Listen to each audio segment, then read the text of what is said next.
Tonight on Police 10-7, Hamilton police have to sort out the case of Justin and the bouncer. Real nuts started just bam, bam. We're on the streets of South Auckland, where police come across a suspicious group in a car park. Holy schmoly, in for a big night. And make an arrest that threatens to get out of hand. Watch your backs! Watch your backs!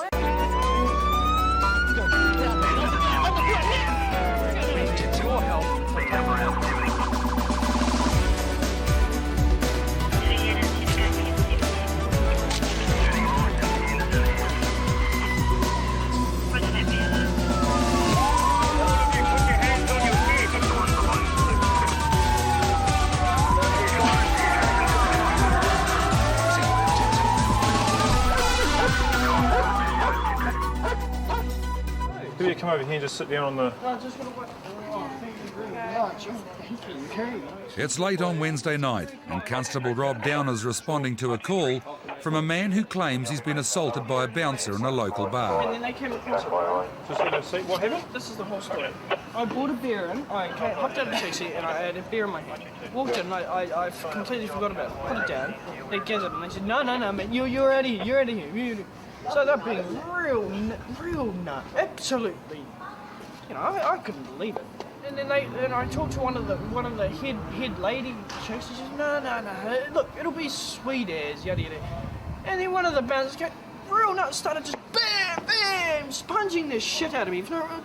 Look, mate, what is wrong with you? Look, mate, I was about to spend all this money at the bar. Mm-hmm. What kind of joke is that? Don't you your money around, eh, because you'll lose it. Yeah, well, you know, what kind of pauper am I? If this is how they treat their customers, I don't want to know them. I want them shut down as far as I'm concerned. Fair enough. How wretched is that, mate?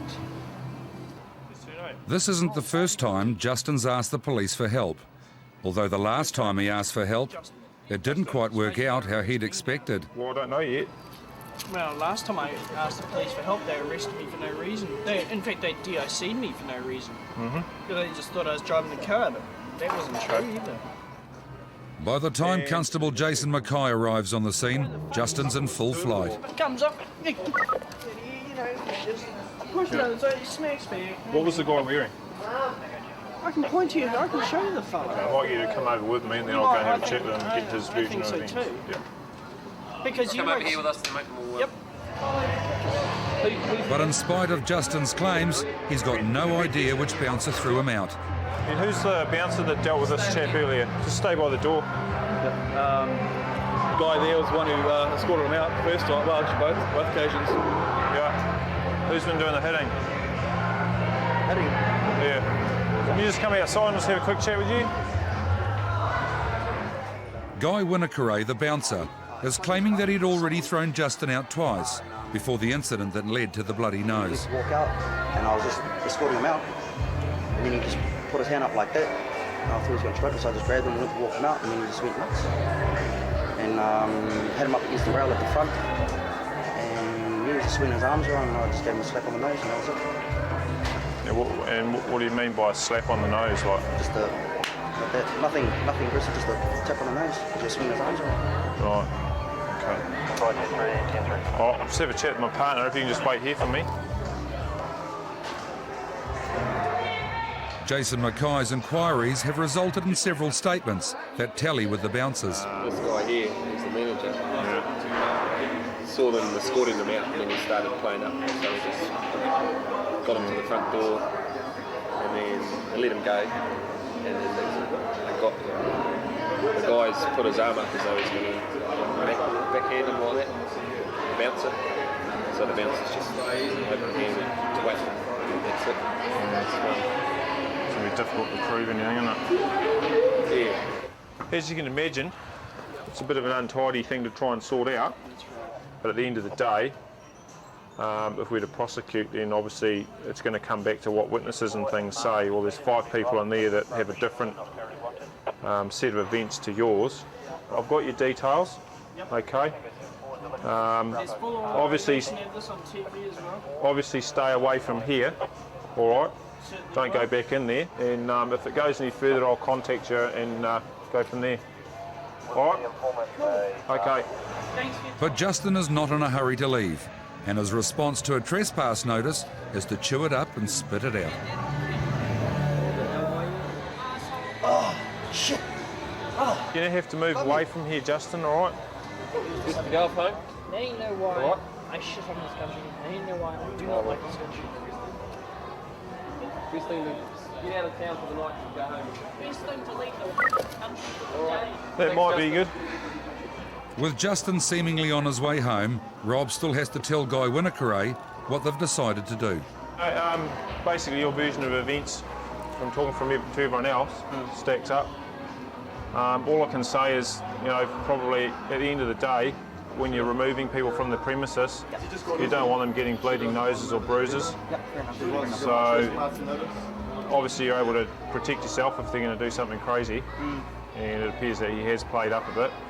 But just be careful with that, all right? Otherwise you just leave yourself wide open to getting charged for assault, all right? And if this is your career path, then an assault charge isn't going to do you any good, all right? So we'll leave it at that anyway, and yeah, just take care, all right? Okay, mate. Catch ya. But that wasn't the end of the night. In the space of a few minutes, Justin's managed to make a nuisance of himself at the bar next door, and now they want to ban him too. These people from the bar are going to give you a trespass notice as well, all right? What have I done to them? Oh, that's their prerogative. If they want to trespass you, they'll trespass you, okay? So you wait there and we'll give you a trespass notice for here, so you know that you're not meant to come back here. Real cold. This is a notice to stay on premises. It's valid for Thank you, sweetie. 24 months, which is 2 years, okay now? Oh, thank you, sweetie. I might as well leave the city now. At the end of the day. Another one to eat. Chew it, man. Hope you're getting this all live. Did you eat your other one? Yeah, hell yeah. I ate that, alright. So how about we give you a ride home? Come on, Justin. We'll give you a ride You home. have to get off here now, otherwise you'll be arrested. Hop off the premises now, okay, Justin? Alright, come home. All right? Well, come on, we'll give you a ride home. Well, take And it was on the way home in the back of the police car that Justin had a sudden moment of inspiration. In fact, any person with half a brain wouldn't even be at a bar. He'd be out working, doing something useful. Possibly, or studying perhaps. Yeah, exactly. Not wasting $4 paying $4 for a beer that only costs $1.20. Is it only $4 for a handle? No, it's $4 for a Waikato. Oh, yeah. Yeah, which is like, well, I can get 4 Waikatos down at the liquor store down here for $4. $4 for a beer, that's pretty expensive. Oh, hell. No, you're right. Justin went off into the night contemplating the economics of drinking. Roger, copy that, HII, stand down. Down in Manurewa, police had been trying to arrest a man on burglary charges when a crowd began to gather and some punches have been thrown.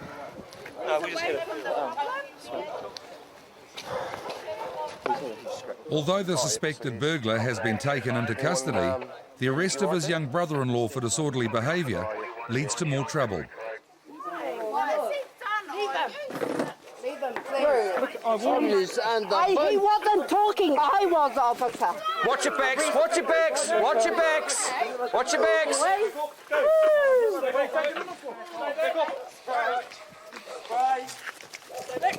In spite of the efforts of the neighbours, Constables Alex Grant and Sonia Webb finally get a very drunk Nathan into the back of the car and on the way to Papakura Station. Okay. Because you've been arrested, you've got some rights. Rights, yep. Yep. You've got the right to refrain from making a statement. Okay. And it's my statement. Have you heard of my statement yet? I'll just finish giving you your rights, and if you want to make a statement, I'll take one off you, eh? Yep. And you have the right to consult and instruct a lawyer in private and without delay. Do that. But the right Nathan is most concerned about is his right to get involved. My statement is, I'm here because my brother-in-law, fight for death for my blood. Okay? Did you get right? There's a difference in fighting to the death and being stupid. Oh, well. Okay, and what you did was stupid, mate. Yeah. Yeah. And how stupid is that? Well, you were in the car, that's how stupid it was. Oh, well, nah, it didn't start by the car. The truth is, Nathan's too drunk to take it all in. And it's not until they get him to processing that he understands he's been arrested. And you won't be held. Hey?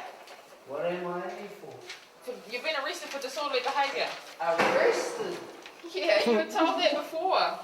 Just get you to sign down there.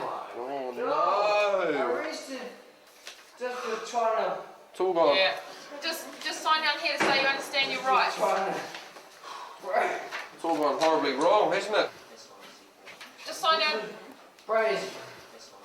Oh no, it's shocking. Just sign down here to say you understand your rights. No, you don't want to sign it? Yeah, give it in. It's down there. It finally sunk in that he was in trouble. And when he sobered up, Nathan went to court and was convicted and discharged on a charge of disorderly behaviour. And Alex and Sonia were back on the streets, checking out another Highway 61 member. X-ray Bravo. He's got a little quirk of hiding his registration, which will be no longer, because he's about to get spoken to.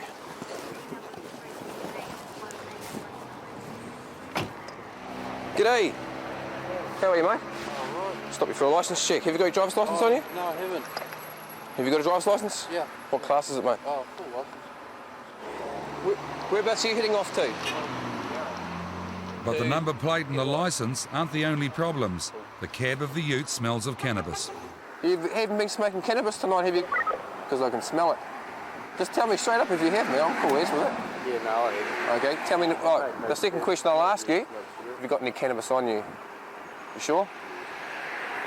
Okay, under Section 18, Subsection 3 of the Misuse of Drugs Act 1975, I'm going to search yourself and the vehicle. Tell me right now, am I going to find any drugs or anything in the car? Okay, mate, jump out. Because have you just had a joint or something? No, I haven't. You sure? Yes. Okay. Empty your pockets out here for us, mate. You've got no knives or anything like that on you? Oh, my pocket knife. Everything on here, please. Come stand at the front of the vehicle, mate.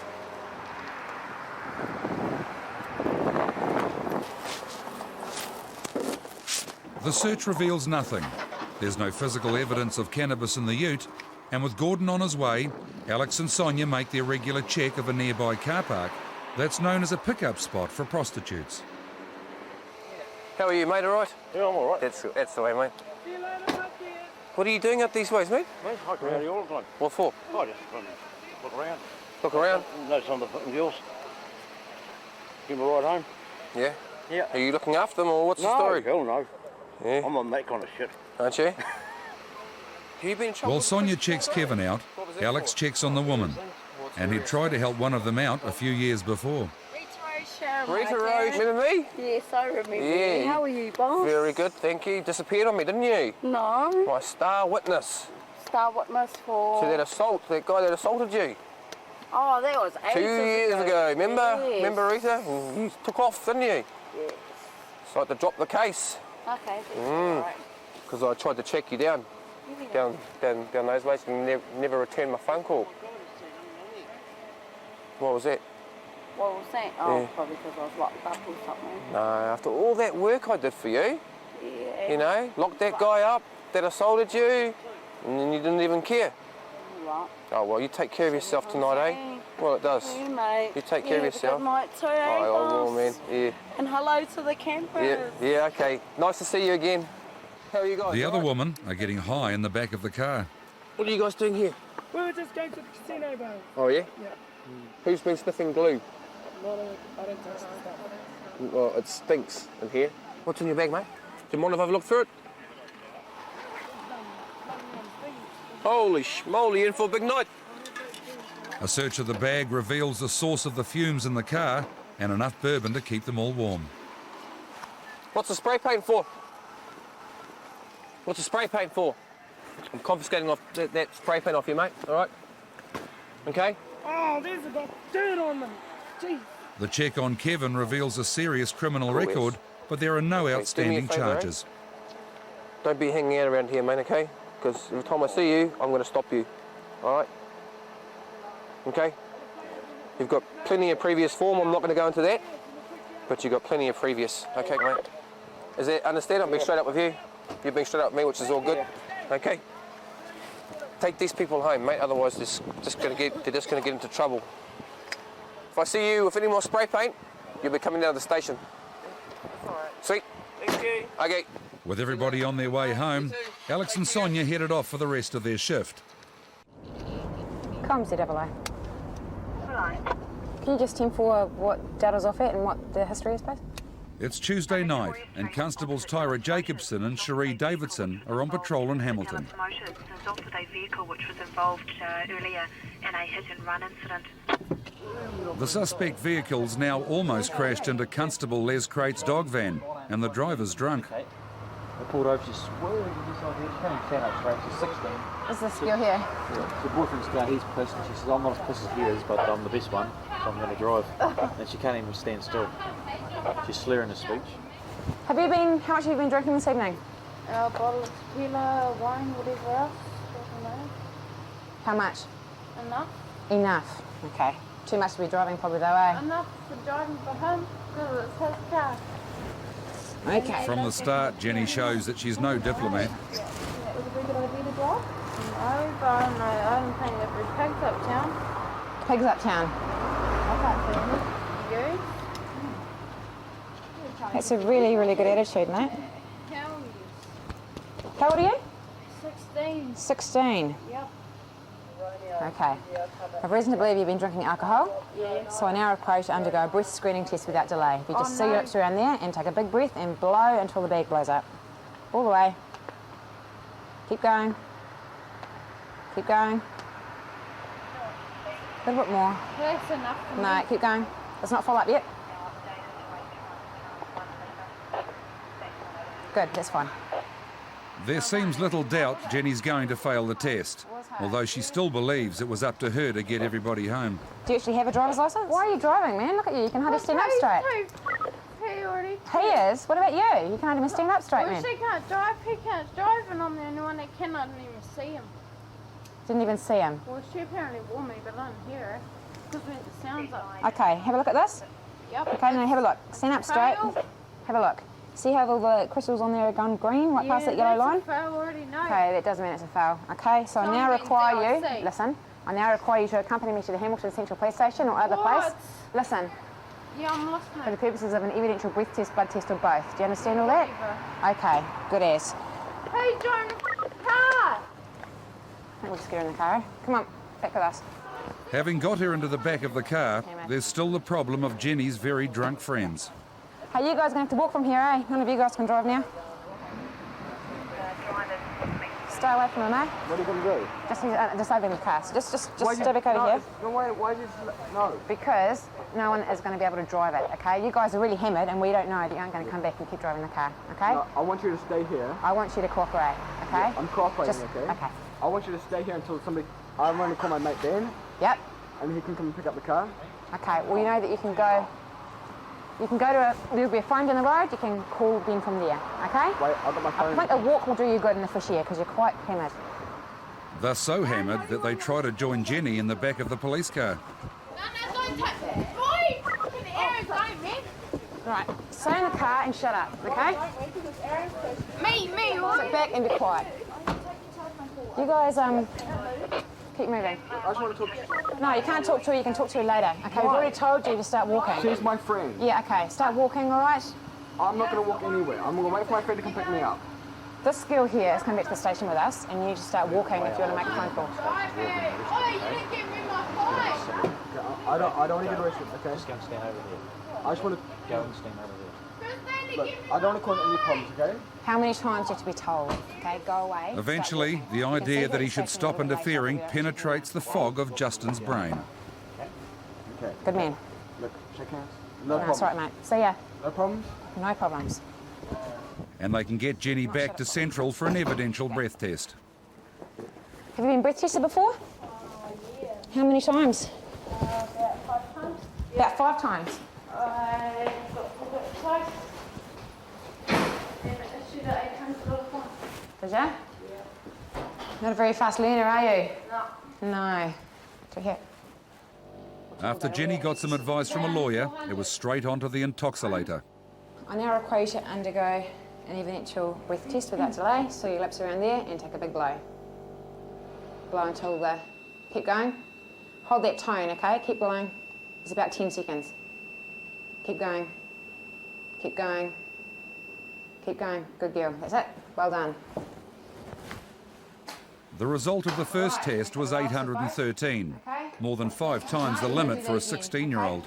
You have to blow for quite a while. Okay, that first test was all right, and you have to do 2. And just to give you the benefit of the doubt, we take the lower of the 2 readings. Okay, it means whatever one is the lowest, we take. Seal your lips around that little thing there and blow until I tell you to stop. Big breath. Keep going. Keep going. Big long blow. Keep going. Keep going. The second test was only marginally better. Keep going. Okay. Now remember, your limit as someone who's under 17 is 150. 150 is all you can blow. Is that it? Yep. Okay, this is your result down here, 795. That's over. Yeah, it's way over. Look what you blew the first time, 813. Okay, if that had come out that level again, I'd be taking your licence off you for 28 days. So but you're a very lucky girl. Now. You're 5 under, me taking your licence off you. You drank a lot of alcohol, man. Hey. I didn't drink shit at all. I drank about half a bottle Well, of a bottle of tequila. Half. A bottle of wine? And about half a bottle of wine. Okay, for someone of your build and of your age, that's a hell of a lot of alcohol. I've driven on more than that. You've driven on more than that. Okay, you probably don't really want to be telling me that right now. Up until now, Jenny's only ever been dealt with by Youth Aid, but her time is running out. When do you turn 17? In a month. So what do you think's going to start happening when you turn 17? I'm gonna be good. Eh? I'm gonna be good. You're going to be good? Yep. You better start being good, otherwise you're going to end up in jail. No, I don't Hey? want to do that. No, you don't want to do that. It's not a very nice place. I've already got Whether or not Jenny would change her ways on her 17th birthday, she still had to deal with charges of careless driving and driving with excess breath alcohol. She was eventually disqualified for 6 months and made to pay $967 reparation to the owner of a car she hit. Next week on Police 10-7, Cambridge detectives and the North Shore Law Enforcement team are on the trail of one of the country's most prolific burglars. One watch with a marlin on, that's exactly what we're looking for from Cambridge. That's people at home, and there's also That's from a burglar in Cambridge. Constable Glenn Wilson's dealing with road rage in Tauranga. What were you going to do? I'll sort them out. Sort them out. Hamilton officers are dealing with a struggle at a burger bar and a drunk with a broken bottle. What does it look like, mate?